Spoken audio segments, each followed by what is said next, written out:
Hey Daniel. Hi. Monday night under the lights, so you've got a bit of time before that game. How are you spending this weekend? Working, to be honest. So we have to prepare, of course, the group for important opener for us. And yes, we will spend lots of time on the training ground and prepare for it. So it's also good and beneficial right now. Also to have a few more time and sessions on the training pitch, and for that we stay concentrated and focused.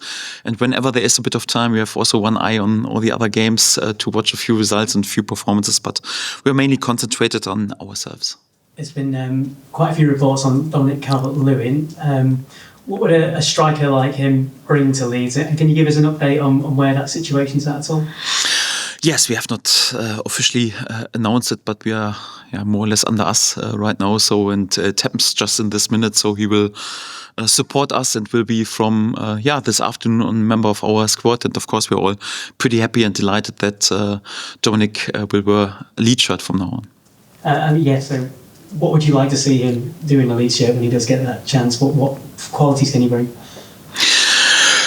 Yes, first of all, it's important, and we've spoken quite honest and open about that we're still awake on the fullback position, but especially also to add some quality in our offense on several positions. And Dominic obviously is a proven player on Premier League level. First of all, it's important also for our new signings. We want to sign players as a newly promoted side who have delivered already on a top level, but they are also still in a good age on the way up the hill in their career, not already on the way down. So these boxes are all ticked by Dominic. He's in a really good age. He has proven on Premier League level, has way more than 200 Premier League games, has scored nearly 60 goals on this level. I think 11 appearances for the England team, has scored 4 goals. So we don't have to speak about his qualities. He has more or less all the skills that you would like your striker also to have. Yeah, of course. His last few seasons were a bit interrupted by a few injuries, but also by doing this, he still managed to play 26 games, for example, last season. A chance for him also to revive his career and to reach former heights when he was really outstanding also on Premier League level. And also a big chance for us because we got a proven Premier League player. So the key is for him right now also not to be over-motivated. We will build his fitness step by step so that he finds also the confidence better back in his body, and then also his confidence and his rhythm back. And if he do so, then he has shown what he can do, and he can be outstanding for us. And yes, hopefully he will do this, and we're all happy to have him. And finally, just on a returning player, Jaka Harrison had a mixed reaction from some sections of the Leeds support. He'd be facing against his old team as well in Everton. What would your message be to anyone who's maybe not so sure what he can do in a Leeds shirt this season? Yes, I've mentioned it several times. So Jack is, again, also meanwhile a proven Premier League player. So he's in a good age, a top character, hardworking, always, and mixed reactions are also normal. Once a player was away on loan, I had similar situations with Brendan Aronson. Everyone was a bit in doubt once he came back, and he has proven that he wants to work his socks off for this club, and he has won all our supporters back. Or with Junior Firpo, when I came in, everyone told me he was the worst signing ever in the club history, and I said, no, wait, this guy will be outstanding for us on championship level. Yes, and he went as a hero with being in the team of the season. So everyone has always a chance, also like with good work, with good performances, also to win the trust back of the supporters. And I can confirm that Jack definitely has already won all the stuff and all the players back who have followed us during preseason, because his behavior was top class. He's working very hard. And is an unbelievably nice teammate. Right now, it's up to him with good performances, with hard work, also to win the trust of our supporters back. And if you do so, our supporters have a good feeling if someone really works for this club and gives everything to represent this club. And if he shows this, and he has all chances also to win them back. And it's up to him right now. And I'm pretty sure he will try to grab his chance with both hands. I don't know, just on the sort of team news ahead of the weekend. Mm-hmm. Jaka Bijol was your concern, one of your concerns. How fit is he? Will he play? And are you concerned that anybody might go before then? It will be a late decision with Jayden. Obviously, he was an outstanding performer in the last season for us. Also, pre-season was really good. Sadly, he was right now out for 2.5 weeks with this injury. He was part integrated into team training the first time on Wednesday. This afternoon, he will join us in team training the first time for the full training session, and then it depends on how his body will react. So we have, thank God, 4 more days or 4 more training sessions today, Saturday, Sunday, and also Monday morning, and then we will see. So I think if he comes through this 4 sessions, he's definitely a topic for the squad. For how many minutes he's then ready, we will see. But the good thing is with him, his overall fitness level was on a top level because he has played so many games. He had a good preseason so far. Yes, of course, not ideal that he was out for 2.5 weeks, but there's still a chance for him also to grab a proper amount of minutes for Monday. But it all depends on how his body reacts right now when he returns back to team training.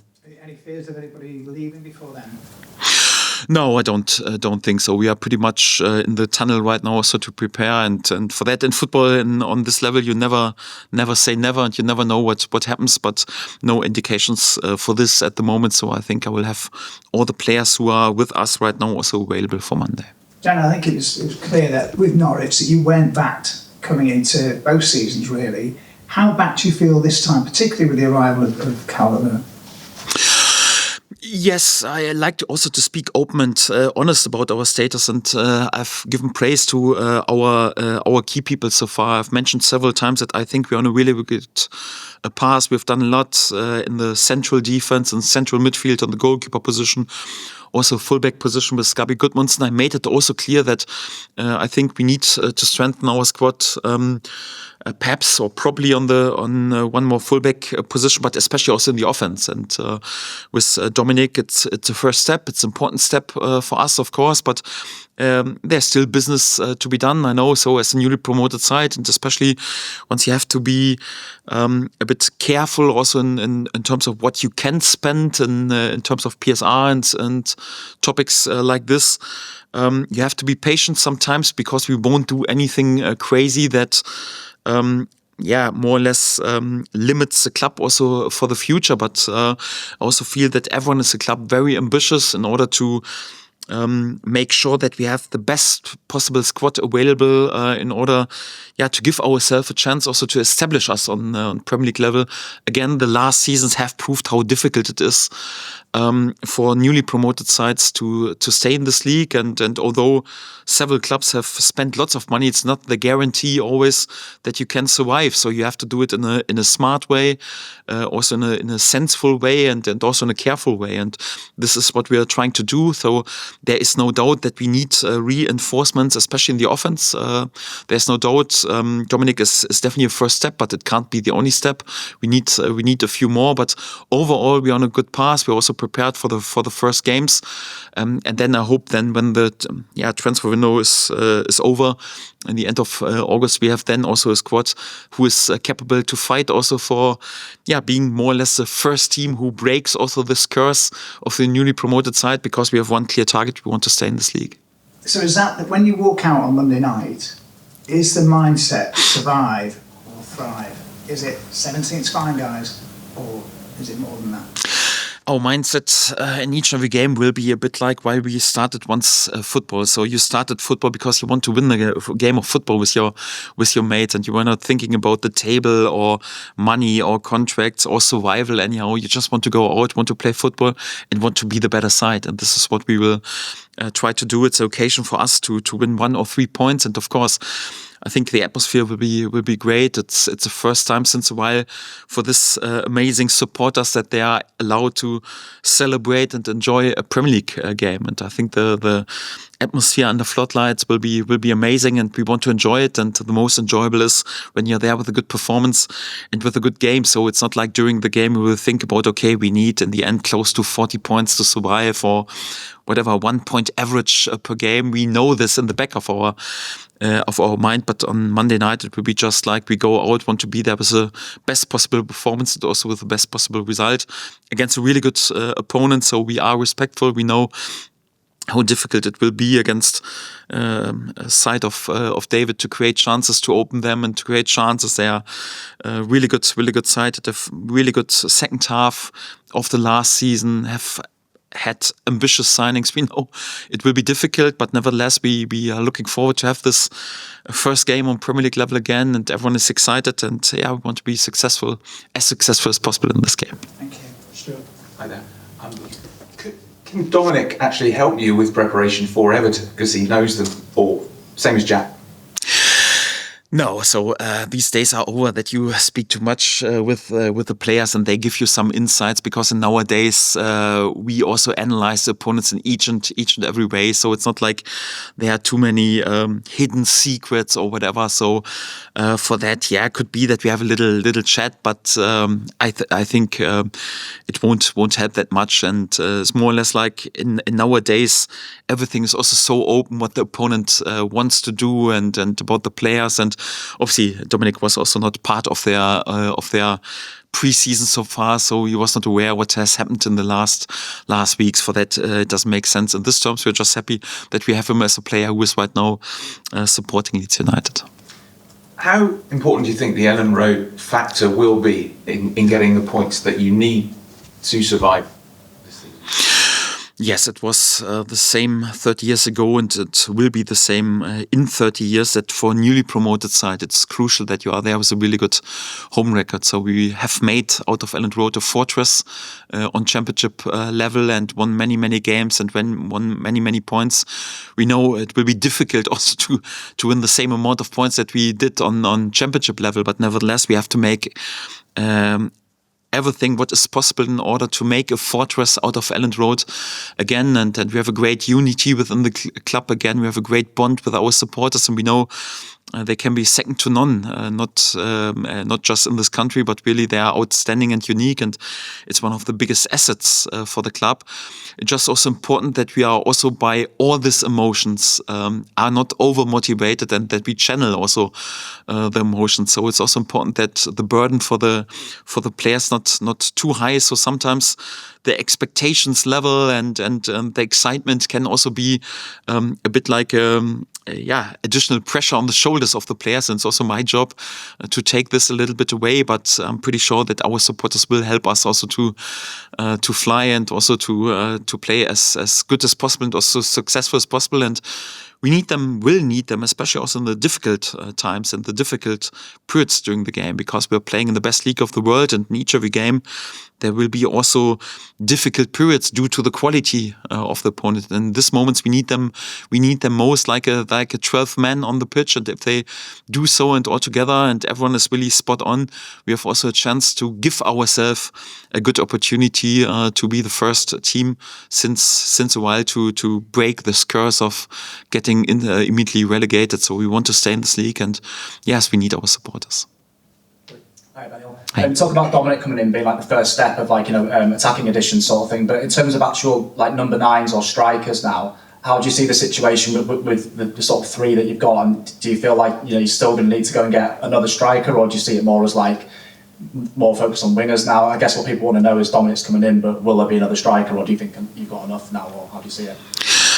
Well, I'm not a big fan to have a group that is too big. For example, if you have 6 or 7 strikers, it's sometimes also difficult in terms of spirit and togetherness, because I'm a big believer in that you work with a group where every player has also a task and also a chance to play and can make an impact. This is also why we had also in the beginning of preseason some open and honest talks about, because I don't like to work with a group that is too big, because at times when you just work as a manager with fear, and if someone is not delivering, then he's for 3 months on the stand. I think for me these times are over. So players are always delivering in the best possible way once they feel needed and also backed. Of course, sometimes also with pressure, and also some criticism is sometimes also important, and competition is important, of course. But I'm not a big believer in having 6 or 7 strikers in the squad. We have right now, obviously, especially with Joel Pirot, with Lucas Mecha, and also with Dominic right now, 3 really proper striker options. We have also a young Harry Gray, who obviously will need a bit of time, but we also have him in team training to develop him further on. I wouldn't rule out another striker signing, because you always have to be awake till the last second of this transfer window if there is an opportunity, because obviously there are a few doubts also due to the injury record of Dominic, and also Lucas had a few problems in the past. So for that, I wouldn't rule it out. But right now, also the focus is also perhaps on other positions, and in general, we need definitely more quality up front and more options up front. We have lost one of our standout offensive players with Mano Solomon in comparison to last season. So especially also in this position, we have to stay awake and aware. And what I can confirm is that the club and all the key people are trying their very best also to build the best possible squad in order to give us the best possible chance to win many points. So thanks for the answer. With Harry Gray as well, you mentioned him there. What's sort of like the plan with his development? I mean, is he someone that you see sticking around all season, or could he go out on loan? So there's obviously going to be a lot of focus on him. I know he's still only breaking through. Everybody knows how sort of like. Yes, the focus, the plan is to take the focus a bit away of him and also not to speak about him too much. He's a 16-year-old youngster. I've mentioned him to explain it once, but I won't speak also in the future too much about Harry, because it's always difficult. Yeah, when you play for Leeds United, you have this last name, and a 16-year-old guy is more or less like the whole stadium is singing your name once you come on, and everyone expects you to celebrate once we get promoted as if you have been the only one who is promoted. So it's never healthy for the development of the young player. And my message also, like, leave him alone a little bit, give him time to grow and to develop. And for that, it's also the last time for a while that I will speak in a press conference about him. Next time I will speak about him once he's on the pitch and shine, then we can speak about him again. But right now my message is also leave him a little bit alone, let him develop in a proper atmosphere. It's when you have this last name as a Leeds United player and have the expectations due to his family bonds, it's always a bit tricky. So for that, give him time and a bit also space to breathe and to develop in a proper way, and we try our best to allow him this. Good. Hi Daniel. Just on the winger, how far down the line are you in terms of progress of getting in a new winger, and how confident are you in getting all your reinforcements in before deadline day? Yes, I'm always optimistic and always confident, but in this business, business is just done when it's really done, and everyone has signed everything. It's complicated. Even last moment something can happen, even whatever with the medical, or in the last moment there is something. We were also in one or two occasions during this window also sometimes pretty close to bring a new player on this position in, and in the end it shouldn't be. So for that, yes, I'm optimistic and also confident, but business is just done when it's done. So for that, we have to be a bit more patient. Thank you. And just on Jaka Bijol, obviously suspended for Monday. How frustrating is it that even though he got a red card in a different competition, in a different league, that he's not available for you this weekend? Yes, we have to adapt to the rules, and we knew the rules before, and it could be like this. So I leave it with other and more important people to decide if it's really the right scenario for a yellow red card or for a red card in a different country in a different competition. Then also to not allow the player to take part in the Premier League competition. That's not for me, because I'm not there with the rules board anyhow. So we just adapt to the rules, and is what it is. Of course, it's not ideal, because then also in the final test you can't give him that much game time, because you prepare more or less like for the first game, and then it's also difficult because he's more or less just available for the second game day. Then he has a while where he didn't play that much. It's of course not ideal for him, but it's also not too much about Jaka. It's just about the club, and for that we focus right now for Monday on the players who are available, and then after that, Jaka is back in competition. Chris. Daniel, you know the stats. You've mentioned it actually in this press conference. The last 6 teams who've been promoted have gone straight back down. How do you plan to book that trend? Yes, I think also all the managers in the last seasons had a clear plan how to make sure that they would survive. And also when you have a look at the sums that the club have spent, at least some of them, it's normally incredible that you think, okay, they were already relegated. In fact, more or less already on February and March and had no chance. So this just shows how competitive the Premier League is. And I've also worked on Bundesliga level. It's also top league. But yeah, without any doubt, the Premier League is the toughest league in the world. And for that, in order to be successful there, everything has to be spot on. So everyone in the club, the recruitment is more like the work, the quality work. You have to be spot on, and not just for 1 or 2 weeks or 1 or 2 months. You have to show this with consistency, and this is what we're trying to do. Of course, we have our clear idea of how we want to survive and how we want to be successful. But who am I that I will give you right now more or less a blueprint what is necessary to survive? I'm a big believer. It's not like you have to talk the talk, you have to walk the walk, and this is most important. So I don't give you right now the blueprint before. So I try to make it happen together with my players, together with my staff, and then we can celebrate us. And I can tell you then hopefully what was crucial, but before would be too arrogant anyhow, because before you have to do it. You say it's the toughest league in the world. You know how tough it is from your last 2 experiences in the Premier League. Do you feel like you've got something to prove? No, because it's completely different situation and scenario to my former club with Norwich. I had a great time there. I overtook them. Yeah, it was a team in more or less no man's land in the championship. The team was a bit too old, and the club was under big financial pressure, and out of nothing we were able to return back to the Premier League. And I loved my time there, and I loved the players there. We had a great group, and I'm pretty grateful also for this experience. But this group of players was never made for competing on Premier League level. There's also no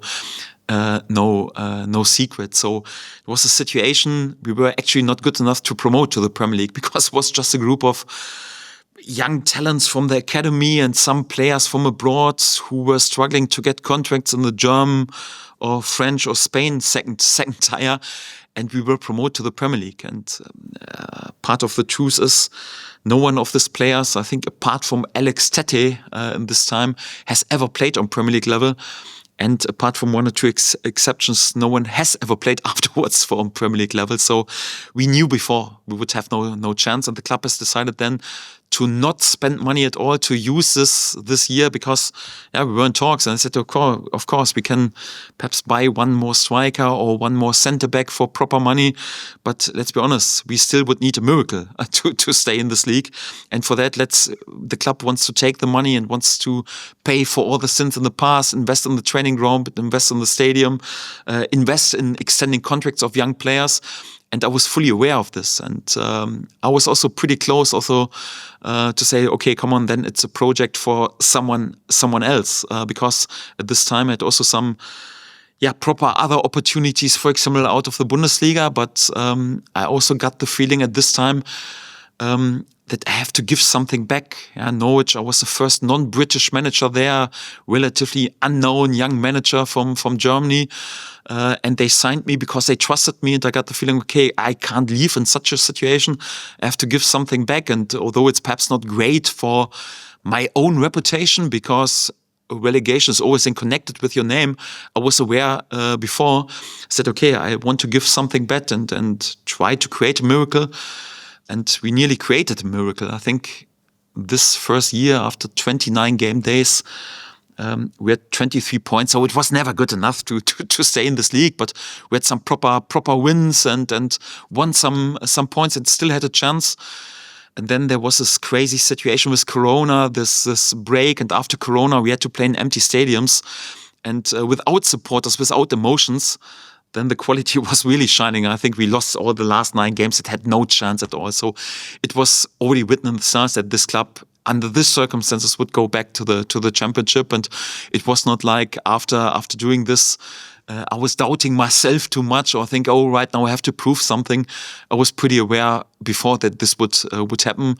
And for that, no, I always do not and I was always more or less in this mindset. I try to do in my career not to think about, okay, what is in a selfish way the best thing for your career or whatever. I just do things where I'm fully convinced of I have to do this. And I had the feeling at this time I have to give something back and have to lead this club also during this period, because the club was begging me to do this, not to say, come on, we are promoted right now. I know we have no chance. I go right now to the Bundesliga and good luck. So I got the feeling I owe this club a little bit. And for that, I stayed there, and it was always clear that we would go back. But what I want to achieve is always when I leave a club, I want to let this club in a better position in comparison to the situation when I came through the door. And like I mentioned, I came through the door when this club was in no man's land in the championship and under big financial pressure, and the team was too old, and we built something new. And once I left, the club had no financial pressure. I had an exciting young team that was playing on Premier League level. So I'm absolutely fine with my time in Norwich. And then for that, no, I don't have a point to prove. And I'm just fully concentrated and focused right now in order to also to take the next step in the development of Leeds United, because I also came in a pretty difficult situation. I wanted to steady the ship. I wanted to build something new, wanted to bring this club back to the promised land where it belongs, to the Premier League. And right now it's also up to establish this club on this level, because it's a club who belongs into the Premier League. It's a club with a fan base second to none. Everyone is speaking about the potential and about a sleeping giant. Yes, and that's fully true. But if we are really honest, the good times are already over since more than 2 decades. In the last 23 years, this club has just spent 3 years in the top flight of English football. So at the moment, we're not allowed to label us an established Premier League side. We had one really good season under the great Marcelo after promotion, one really good year, and then 2 years of struggling on Premier League level. And I want to make sure that this club stays for good, comes back for good, and stays for good, and also can label themselves, and hopefully in a few years also an established Premier League side, and will need lots of work, and we need to stick together and to work very hard and very ambitious as well, and keep our nerves also in challenging times. But it's more or less I want to make out of this club an established Premier League side, and this is my biggest claim, and not thinking about I have to prove something. No, I'm just focused on Leeds United. We're going to move on to the embargo section now. If you're okay to turn cameras off, please, at the back.